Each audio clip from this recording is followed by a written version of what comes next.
my portfolio. Pimp my portfolio.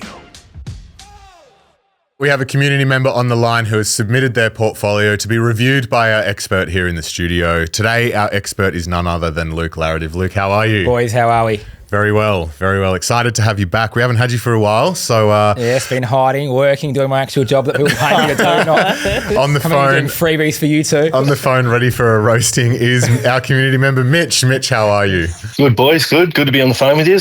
Yes, we are very excited for this one. So before we jump into it, can you just tell us a bit about what you do? I'm a wharfie.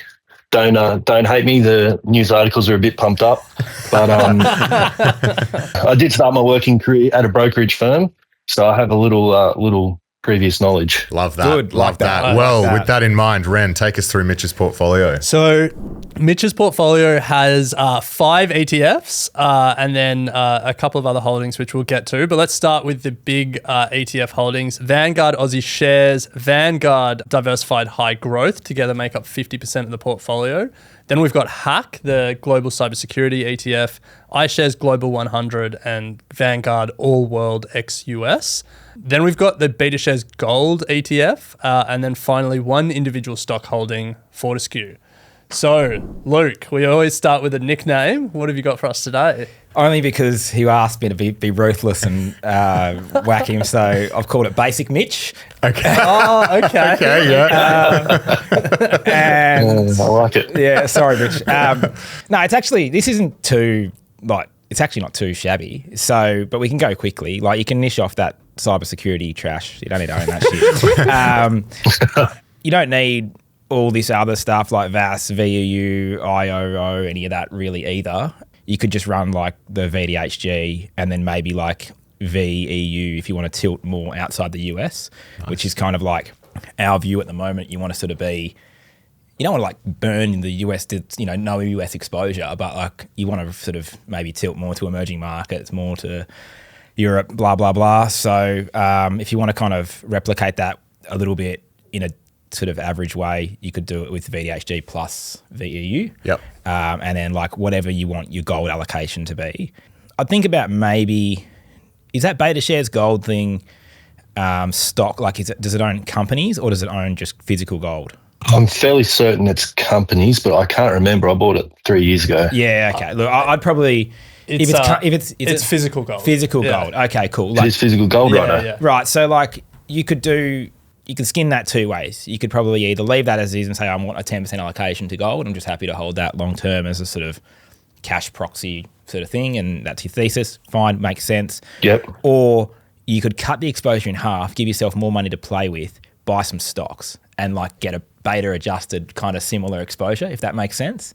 So if you buy a company that mines gold, they're probably going to be a lot more volatile and go up a lot more on a rising gold price and go down a lot more on a falling gold price. That's the flip side. But you reduce your exposure. So what I'm saying is cut the position in half, use half the money, but get the same portfolio exposure. Okay. So that gives you another, chunk of money that you could, 5% of your portfolio that you could be using to do something else and grab some more diversification or some more alpha somewhere else. So you can, skin the cat kind of 2 ways with gold and lots of other things too, but that's just a really easy and simple example. So, Well, Mitch, what are your initial thoughts? Like, how have you come to constructing the portfolio in this way? Well, originally it's bought with debt recycling, bought in pretty much a lump sum 3 years ago, and just wanted to sort of diversify a bit and throw it around. But I do kind of realise that the VEU and IOO probably have a fair few crossover. a lot. But everything's been going so well. I just didn't want to mess with it. There was a few companies I had in there earlier, which I got rid of at a loss and bought back into the better performing ones. Yeah, it's kind of just a long-term thing. I just want to add to it. I'm going to start dollar cost averaging and add to it. And I want to hold it long-term. It's definitely not a short-term thing.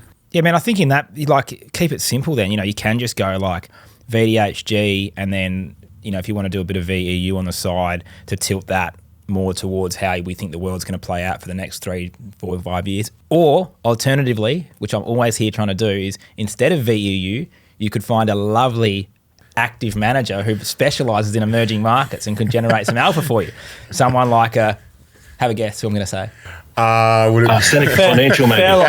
Mitch has gone to, no, I'm going to say like a GQG, emerging markets, Yes. or We've just put into our portfolios, there's a product, FSSA, Global Emerging Markets Strategy, which is more, so GQG is more India and South America tilted, and that's kind of where their expertise is. And then FSSA are more kind of like traditional East Asia. So, Vietnam, blah, blah, blah, blah, blah. So nice, you could have both. If you're a more sophisticated high net worth investor, we've got a few more options and a few more levers to pull. They're two good products that you could have a look at. Both of which are in the Seneca Global Equity Strategy, blah blah blah. So Nice. yes, ramp. So if we just pause here, Luke, the ETF feedback was watch for overlap and consolidate your positions. I just don't see the point. I mean, I say this to everyone on this show pretty much. Yeah. I really don't see the point in buying individual country ETFs and trying to rebuild VDHG on your own. What you should do is just buy that, and then even if you wanted to be like, I don't like how much they've got in the US, for example, just buy like 80% of what you were going to buy and then just tilt it with something else. Okay. We can, Bryce and I can give you the defense for buying individual company ETFs, What is that? But we don't then go and buy VDHG. It's like one or the other. One or the other, yeah. So that was the first bit of feedback. The second one was around the gold exposure. I want to ask around the one individual stock holding, but before I get your thoughts, Luke, Mitch, can you talk to us about why Fortescue is the one stock in the portfolio? Look, originally I bought Fortescue because it paid good dividends. And when I got rid of the low performers a few months back, I decided on keeping it because I heard Twiggy on the podcast and thought, I kind of believe in him. I think he does a good job. All right, Luke, I can see you smiling there. So, Mitch, I'm trying not to get sued by Wailu at the moment, right? So I'm just going to try and keep this real pedestrian. So, look, I think Fortescue is... It's actually quite cheap. Like, it is cheap at the moment. However, like, iron ore is in a bit of a oversupply kind of for the next couple of years, realistically. So we don't necessarily think Fortescue, which is like a leverage play on iron ore, is necessarily the best thing to be invested in at the moment. So if you wanted iron ore exposure, I would go to something where you've got no operating costs and you've got no capital costs, which has got like royalties exposure. So like we own Red Hill Iron. Red Hill Minerals, I think it's called now, RHI. They have a royalty over the MinRes Onslow project, and they just essentially just clip cash, and they don't have anything to do with operating it. They don't have anything to do with expanding it. They'll just continue to clip cash like a royalty. So I would maybe looking at something like that for iron ore exposure. With respect to Fortescue, I think they are spending a lot of money and human capital chasing all kinds of things that they're not necessarily that good at. Yep. Okay. From a macro perspective, looking at that company, would I own that? No, I wouldn't own it. If I wanted the iron ore exposure, I'd own something like Red Hill at this point in the cycle, and with kind of all the upside and none of the downside of the iron ore price going up. If I'm wrong that it's not oversupplied and China does stimulate tomorrow and it all goes nuts, that's sort of kind of how I'd play that. Fair call. So, Luke, one last question I want to ask. You dismissed that hack ETF pretty much out of hand. It's like an easy whack. That's something that I've owned for more than 5 years. Because you're a moron. More than doubled my money on it. So why don't you like hack? I just think those... Luke hates thematic I hate ETFs. thematic ETFs. Like, I think if you're good enough to pick a thematic, you're good enough to pick a stock. But what if it's outside your circle of competence? Like, I don't know which cybersecurity player is going to win. Why do you know why the cybersecurity is going to win? And these ETFs are designed, like, they're not really designed...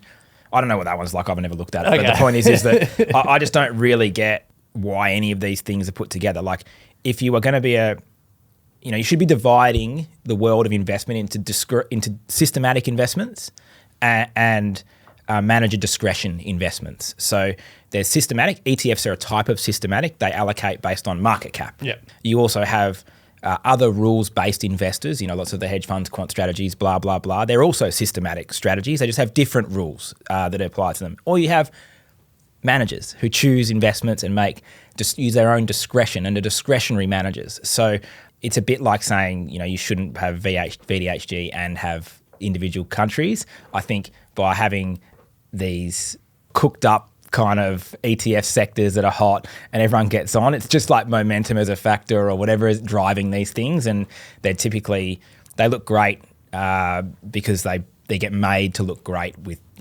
ex ante regressions and blah, blah, how they make these things, products for you to get ripped off by. Well, this segment isn't me debating Luke, so I'll reserve my response. But Mitch, as we wrap up, do you have any final questions you want to ask Luke? Yeah, probably the main one would be I want to start dollar cost averaging for my daughter. I've got a lump sum. She did some work when she was a baby.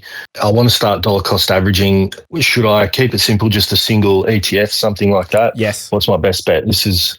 Yeah, yes. That's the answer. So BDHG. yeah, Yep. or equivalent, Thought so. or the DHF, or GHHF. what are the other? You know all the other ones. I don't know what the other ones are, but Yeah, All but of that's those. that thinking The is one-stop right shop. thinking. Yeah. I mean, and like you can do that until forever. Like there's nothing wrong with just doing that forever. Yeah. If the money gets big, then you can start. If you want to start stuffing with it, you can. But I mean, I always say to people, I don't understand why. Yeah, they even have separate accounts for kids. Like, I just have a family. I just get a trust set up and just do. Like that's the easiest thing to do. If the money's a bit more material, if it's $2,000, well, obviously it's easy enough just to do a single account. But yeah, it's pretty straightforward. That's an easy one. Love it. Well, Mitch, plenty of things to think about there. So thank you so much for submitting. Hope you can put some of that into practice. But I think, as Luke said at the top, it's you're certainly well on your way. So we really appreciate you submitting your portfolio today. Thank you very much. Thanks, mate. Appreciate your time, guys. Thanks, Luke. Keep up the brutality. If you'd like to speak to Luke or any of the other advisors handpicked by the Equity Mates community, you can head to equitymates.com/advice, fill out the form, and we'll put you in touch. Likewise, if you would like to come on the show and submit your portfolio, just like Mitch has, head to equitymates.com/contact, and there is a form there for you to fill out. But that brings us to the end of today's episode. Luke, thank you as always. Pleasure, mate. I will say this about investing. Everything you do learn is cumulative. What I learned at 20 is useful. Equity.